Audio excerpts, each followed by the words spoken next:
Alright everybody, what's up? Welcome back to another one. Super jet black, freshly painted front grille.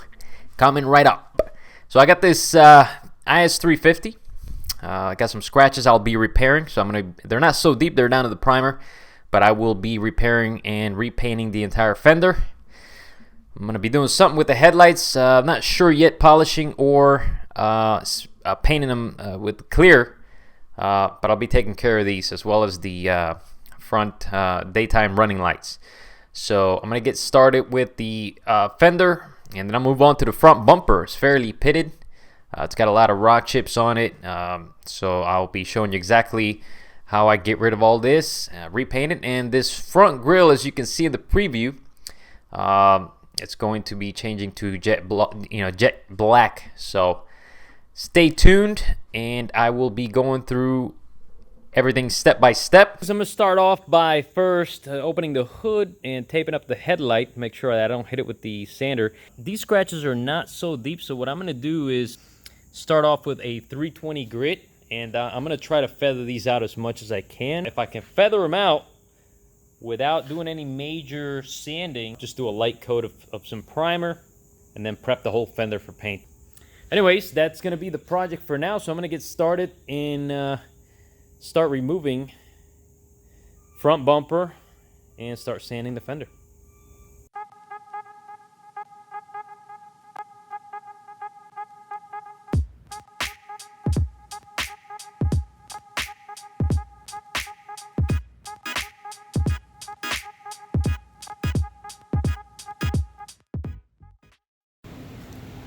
Bumper's off.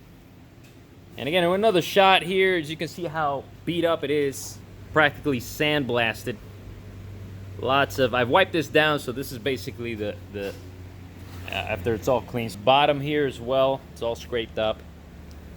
Not that it's visible, but I'm gonna take care of it while we're at it. So I am going to do this in satin, a satin finish, a satin black, and these are gonna be gloss black. I'm going to take the front section, right, the areas that get exposed the most, use some 320 grit sandpaper to start leveling this out, and then get the deepest ones, and I'm going to just razor blade with a little bit of filler, razor blade the deep ones, and then we'll do some primer. It all depends how it looks after it's sanded, and then I'll make that decision. Here is the headlight. I'm not sure what I'm going to do with it yet. I don't want to polish it because I polished it before and this always comes back. I'm going to clear coat it, but I'll decide on that later on. And this is all the hardware for it. I like to bag everything up so that I don't get confused. And this way everything goes back where it was. If you have screws left over, you're doing it wrong.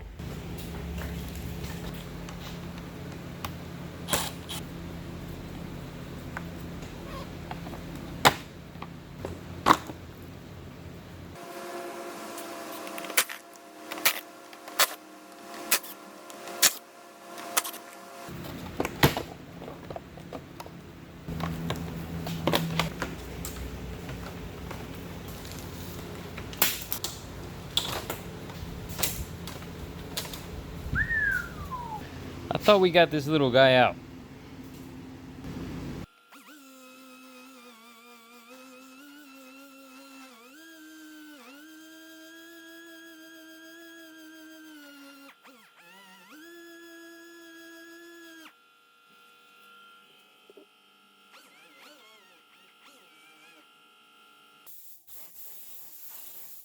All right, this is what we mean by feathered out.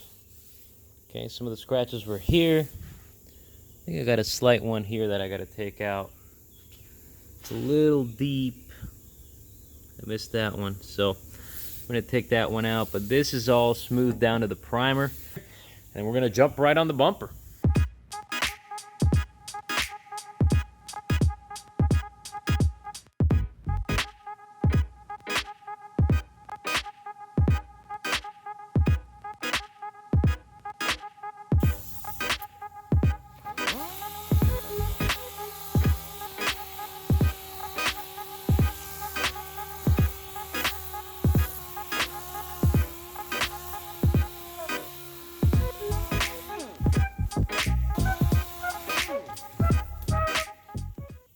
All right, so here's the bottom.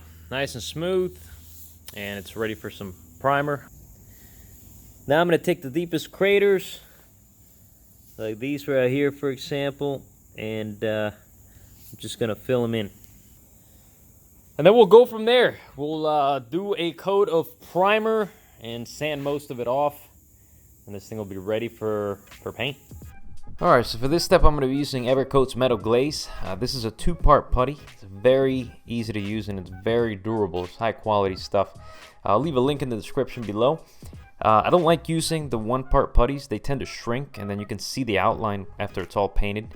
So basically all I'm doing is just filling in the rock chips and then removing the excess off with a razor blade.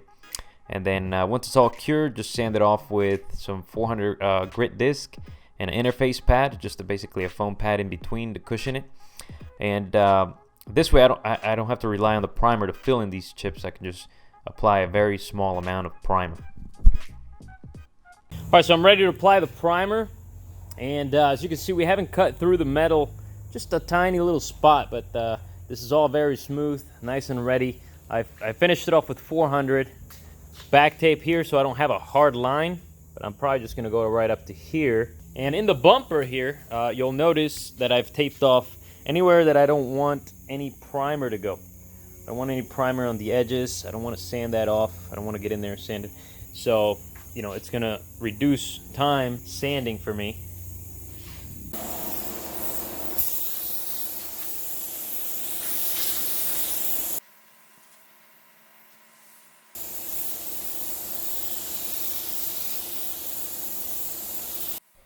Alright, so a few things I want to point out here is I'm spraying my primer out of a base coat gun, and it has a 1.3 millimeter tip.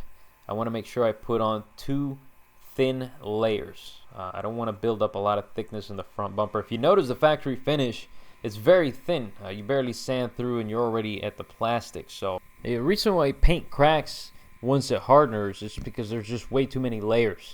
You know, some people get in a bad habit of building up the primer, adding tons of layers to it to hide most of the imperfections. I'm spraying only 2 very thin coats, and most of that's going to get sanded off. Alright, so this looks really nice. I have 2 coats here of the urethane primer.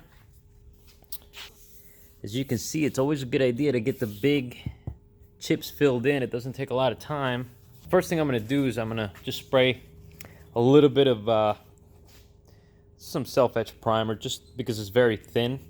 Normally what I would use is the guide coat here, but I don't like using this on white or silver because sometimes it'll stain it, and I don't want that to get into the blends. So I'm gonna go ahead and just spray a little bit of this on here, just kind of mist it, just so that I know what's been sanded and what's not.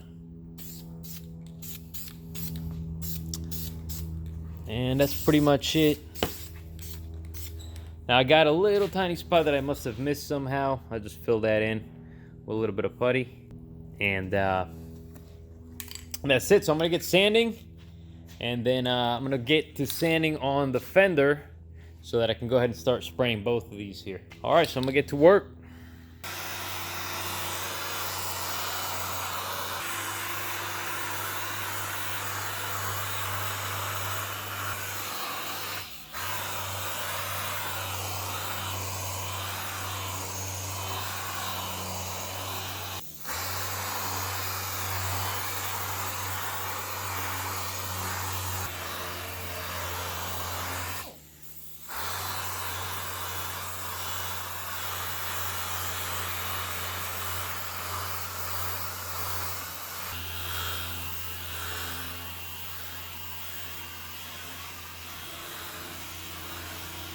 Alright, so this fender's taped up and ready to go. I went over that with 400 and then 600, right up to, actually at 600 the whole thing, and then went over the blend area with 1500. Now technically, you want to spray a clear base, and then you can do your blend, but I'd rather have the area properly sanded than having to use an additional step, an additional material. So I'm not gonna do the clear base. I have everything taped up. All the edges have been sanded properly. I have the door jamb in here. I have some tape kind of flapping underneath. I'm gonna start doing the blend. Alright, so I'm using PPG Silver base coat and with a slow reducer. Now I want to make sure that the paint dries, the base coat dries very slow, so it gives the metallics time to settle. And then from there, once it's all dry, I'll use a tack rag to remove any overspray or any loose metallics to give everything a even appearance. And then from there, it's just going to be two light coats of clear. And the clear coat I'm using is made by Axalta. It's Challenger 3-to-1. It requires no reducer. Special thanks to Jonathan over at Speedy Paints and Supplies in Tampa, Florida for providing the clear coat.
All right, so here you have it, freshly coated.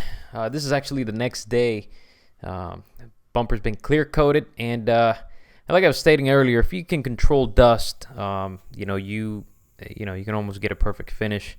I think I might have gotten like one tiny nib on this entire bumper, and I know I did get like two of them on the fender.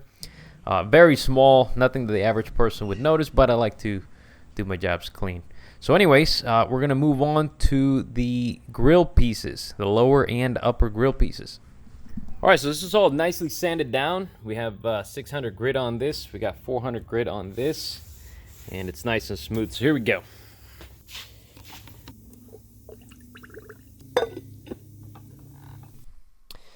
All right, so here we go. Now everything's been blown off. The grill has been blown off. My clothes have been blown off. I didn't wear a paint suit at that point because I was just only spraying about 2 ounces worth of base coat. So spraying the black base coat. It's going to be 2 medium wet coats, and I want to make sure that the second coat is wet so that it can flow out nice and smooth, so that when the clear coat hits it, it also flows out nice and smooth.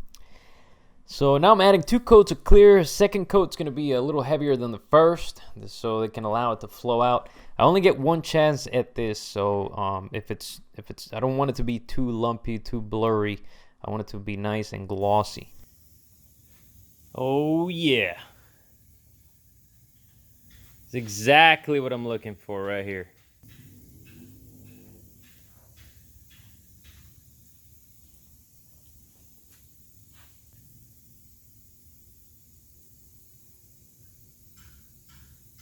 So this is going to look really nice against the satin black on the rest of the grill.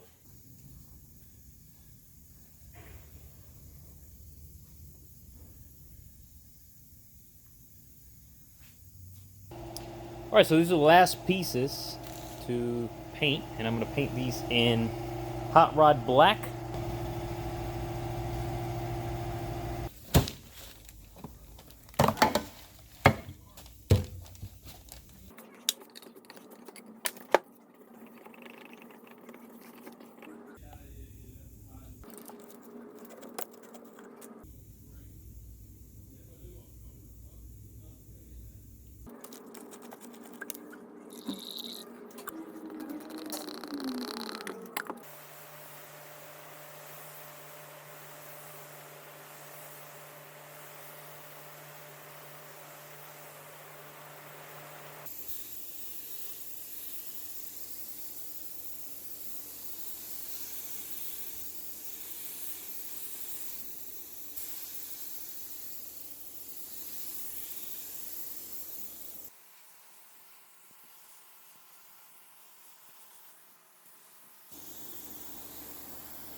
And ladies and gentlemen, this is what it looks like when it's dry.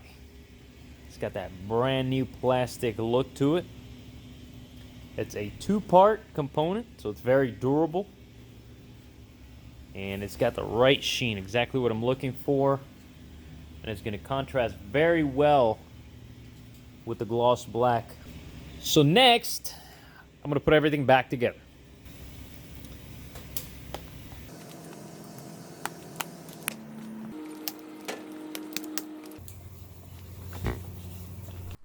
Alright, so installation is the reverse opposite, and basically just got to keep track of what came off first. I decided to polish out the chrome trim and then get everything installed on the bumper, and then I decided to polish out the daytime running lights and the headlights. I did a little test with the clear to see if they would come out nice and clear. It just didn't look right to me, so I decided to just go ahead and polish them instead of clear coating them. I didn't want to run the risk of having a hazy looking headlight. Sometimes it works really well, sometimes it doesn't, and so polishing in this case was the route to go. And then I decided to just go ahead and ceramic coat the headlight, see if it'll help with the oxidation from the sun. But I was very thorough on this one, so it should last a while. And then from here on, I'll be moving on to the emblem. So as you can see, it looks very pitted. It looks almost sandblasted. It's kind of dull. So I thought 1500 and 3000 was going to do it, but I tend to forget that this is plastic, not clear coat, so it's definitely harder. So I ended up having to do off camera with the big sander. Started off with 180, and I had to take off a lot of material because there were some deep rock chips in there. So and then I worked my way all the way back up to 3000 and then polished it. Now I'm used to polishing with an angle drill. It's just something I've been doing for a very long time. So just it has a lot of torque and it gets the job done. So as you can see, it's nice and glossy, and it looks like glass now. Took some effort. Took about a half hour to get it done, and you know, it's ready to mount. All right, so here is the final result. So all it takes is just attention to detail to get a good quality job done. So I'm going to leave you here with the after shots, and do me a favor, hit the like button, subscribe. If you have any questions, comment below, and hit that notification bell. I got a lot more videos coming up soon. And once again, thank you for watching, and I'll see you on the next video.